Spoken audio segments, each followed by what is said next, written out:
Kabar bahagia yang juga mengejutkan kini datang dari komedian Marshall Widianto. Ia, pria berusia 26 tahun tersebut, baru saja mengunggah sebuah postingan terkait kelahiran anak pertamanya. Sontak, unggahan tersebut pun membuka sebuah tabir yang selama ini dipendam oleh Marshall dan sang istri yang merupakan ex-vokalis dari girl band JKT48. Namun pada kenyataannya, Jason, istri dari Marshall, sempat memberikan sebuah kode pernikahannya yang ternyata sudah keduanya jalin sejak 8 Maret 2022 silam, namun tak mencuat. Kebahagiaan sang komika atas kelahiran anak pertamanya itu seakan menjawab bahwasannya hubungan yang ia jalin dengan Shalin Evangelista merupakan settingan belaka. Lantas, seperti apakah cara Marcel menyikapi urusan percintaannya yang sejak awal mesra dengan Shalin ternyata hanyalah sebuah gimmick belaka? Dan benarkah Shalin sejak awal sudah mengetahui sosok Jason?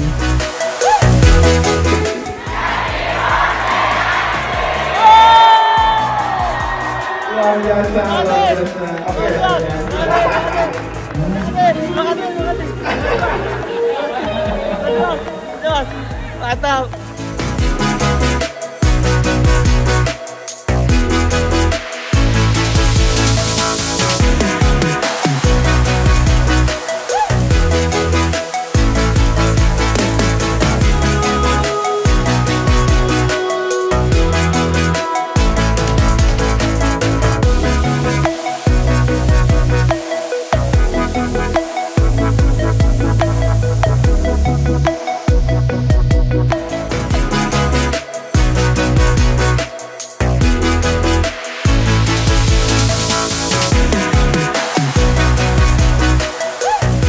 Nonton bokep, saya praktekkan, ternyata saya tidak mandul guys. Jadi dari Wota saya dapetin anak JKT48. Dari hamil 9 bulan sampai lahir. Itu kalau gimmick dan settingan tuh maksudnya seperti apa gitu kan, kita juga nggak ada yang bilang kita pacaran gitu kan. Kalau misalnya kita itu untuk adegan dari suatu program atau misalnya bagian dari pekerjaan, yaitu bagian dari pekerjaan kami sebagai pelakon gitu kan.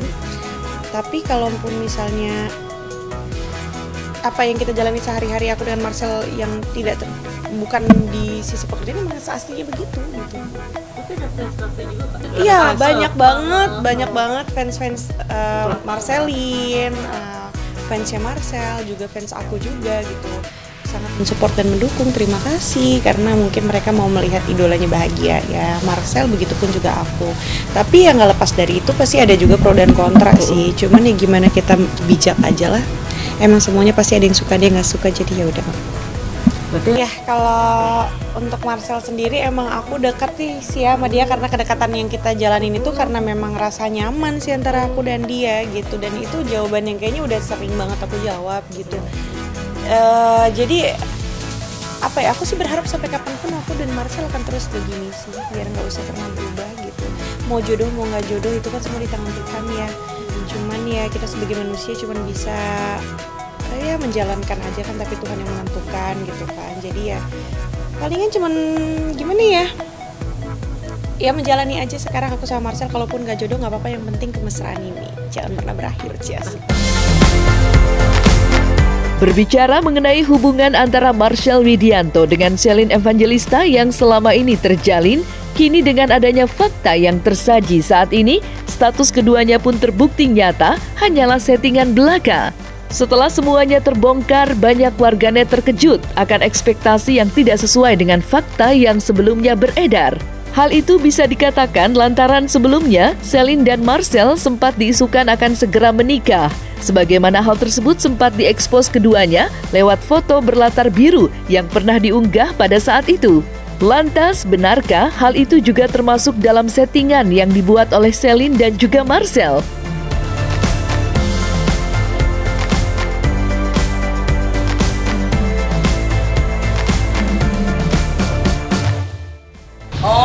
Iya, kalau memang bilang itu editor, iya itu aja. Tahu biru itu nikah atau masuk partai kan, partainya juga ada biru. Semua yang dilakukan memang disetting dan juga digimikin kan. Tapi ya kita nggak ada yang tahu, siapa tahu dari bercanda bisa menjadi ada kan, kita nggak ada yang tahu. Udah pasti saya tahu pertanyaan pasti akan ke sana. Iya bener banget, karena ya nikah kan butuh biaya gede, apalagi kalau anaknya 4 kan. Jadi doain aja teman-teman, biar ini salah satu bukti nyata gua kalau emang gua serius dalam kehidupan gua gitu. Jadi kita doain aja. Iya kan, karena memang kita sudah dekat, sudah baik semuanya, orang tua juga udah kenal. Jadi ya doain aja lancarnya gimana gitu. Gimana? Doain aja kan. Doain aja udah. Gue nggak bisa ngasih statement, takutnya melampaui batas ya kan. Tapi karena doa kalian semua, kalau doanya semuanya baik, semuanya lancar, aminin aja. Nah sayang itu universal ya, besar kan arti kata sayang, arti kata cinta pun besar kan. Jadi ya aku sih sekarang nyaman, sayang, dan maunya begini terus aja sama Marcel. Ya gua sama Selin ya masih tetap jadi bisa dibilang ya saling sayang gitu. Saling sayang karena memang kita deket gitu dan sering bareng juga. Ya Selin sayang sama gua sayang sama Selin. Jadi lebih ke bukan masalah hubungan sih belum ada sampai sekarang, tapi lebih ke saling perhatian. Kayak tadi sebelum gue main dia nelpon gue dulu, saling ngingetin minum vitamin belum, udah makan belum, gitu-gitulah. Ya kemarin sempet juga video call sama orang tuanya di Itali, gue cuma bilang kopi buatanmu numero uno gitu. Jadi ntar rencananya kalau jadi ya gue Februari bakal ke Milan, ya mungkin bisa ketemu. Sebenarnya sih itu sebuah challenge ya, maksudnya gue udah ketemu anak bule gitu, nggak salah. Karena gue sempet jalan juga sama anaknya berdua doang gitu. Ada kekhawatiran gue disangka nyolong anak gitu, jadi kayak anak bule dibawa sama anak kayak gue, kayak dari orang panti terus gue bawa anaknya tanpa sepengetahuan orang tuanya gitu. Tapi ya kedekatan gue sama anaknya juga semakin dekat, semakin mantap gitu, karena memang gue jadiin diri gue sebagai teman. Telepon deh, bukan telepon kan? Telepon nih guys, angkat nggak nih? Kakak, lagi di mana? Lagi di mana guys?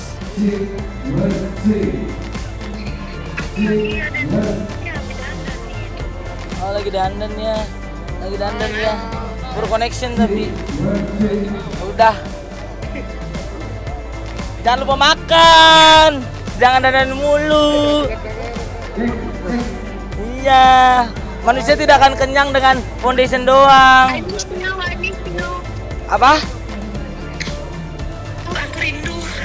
Kamu rindu? Beneran rindu gak sih? Kamu jangan sampai rindu ya. Rindu itu berat. Kamu pasti gak bakal kuat, biar aku aja. Itu Dilan. Orang-orang kayak gua dulu yang susah, yang miskin, yang gak pernah didengar omongannya sama orang, akhirnya dia bisa membangun bisnis sendiri dari nol gitu, dan akhirnya itu terjadi. Ini sebenarnya mimpi gue dari dalam Miskin Project sama Nyambelin juga. Awalnya gue pengen jadi reseller dulu ceritanya. Iya. Jadi reseller dari Nyambelin, habis itu kata Kak Magda, kalau cuma Kriteria khusus aku apa ya? Ya yang baik-baik lah, semuanya pasti pengennya. Kakak bilang di TV. Enggak, itu mah bercandaan doang. Dan kan kalau misalnya kerja itu adalah rutinitas aku yang udah aku lakukan dari aku usia 12 dan 13 tahun ya. Jadi udah terbiasa kerja ya kan. Kalau kita meskipun perempuan berumah tangga ya kan, nanti tergantung bagaimana pasangannya, tapi kan kita tetap harus bisa independen, harus tetap punya kegiatan sendiri gitu kan, biar kita juga nggak ngerungsingin suami, itu pun atas persetujuan suami gitu. Tapi nanti apapun yang terjadi nanti aja dulu, cari aja dulu lakinya ya kan.